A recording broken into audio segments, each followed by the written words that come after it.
So karon mga ka-art, ikaduha na niya nga session. Primero on the spot paint, karon portrait na pud ni. So kaning pamaagi ani tracing method lang gihapon ni mga ka-art. Gigamitan gihapon namo og stencil sa likod. Mo nang dali ra kayo niya na kopya. So dara amo kay pa rin mga ka-art sa Manny Pacquiao.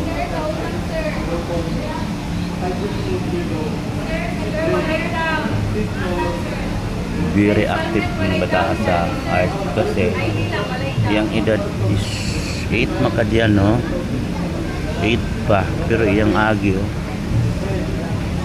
Maskin pag unsaon yung pag-tracing method mga ka-art, kung hindi ka kabalo mo, wala kay know-how sa drawing, hindi ka kamao.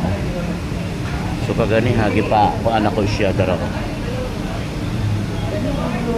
pa-enhance mangguni sa kamot mga ka-art daro dark to lights. So nagamit na niya karon diri dark to lights kaya parehan oh, dark man ni diri, light na ni diri. So kailangan bago sila mag proceed sa inanay nga pamagi sketching, i-practice usa sila diri. Amo na oh. Nindot na kayo mga ka-art.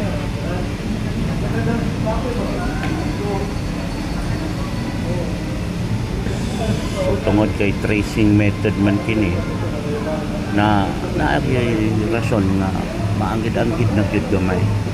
Ilabi na sa iyang amateur pa siya, makuha na ginimo ang iyang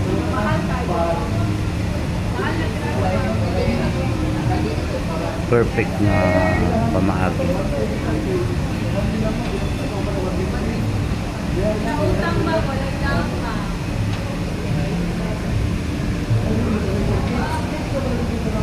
Manny Pacquiao,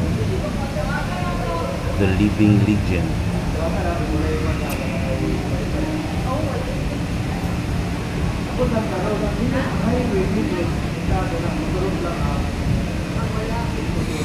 Sige mo pa nin og 30 minutes mga ka-art tungod kay paspas ni bata mo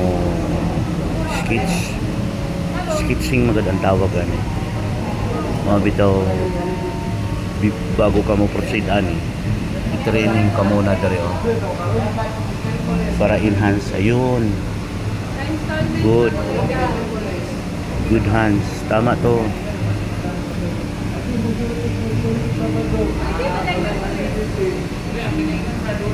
Yeah, diri oh, de no, di ba? Light lang.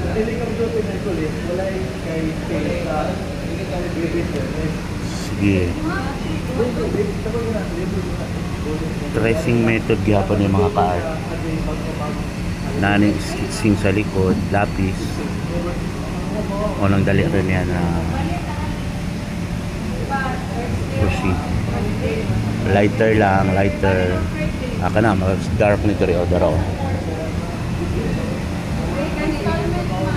Tanaw po ka sa reference dyan. So dali na lang po taputob mga ka-art.